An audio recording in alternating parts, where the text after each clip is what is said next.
Hello everyone, আসসালামু আলাইকুম। গত ফেব্রুয়ারিতে বনানীতে গিয়েছিলাম একটা কাজে।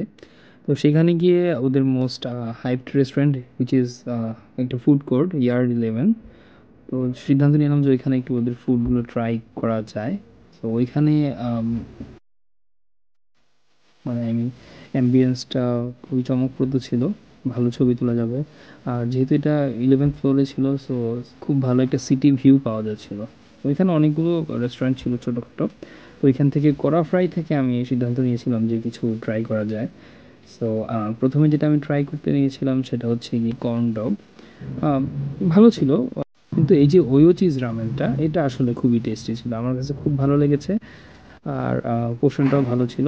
ওদের যে ফ্রাইড রাইসটা ছিল এটা টোটালি ডিফারেন্ট ছিল, বিকজ এটার ফ্লেভারটা মানে আমি এরকম ফ্লেভারের ফ্রাইড রাইস এবং চিকেন ট্রাই করিনি। এটা কিছুটা হচ্ছে গিয়ে কোরিয়ান ভাইব ছিল এটার মধ্যে। আর এই হচ্ছে কোলস্লো, যেটা আমি সব জায়গায় গেলে ট্রাই করি, ইভেন বিএফসিতে গেলেও। ওদের আইসড লেমন টি যেটা ছিল, it was refreshing and quite good.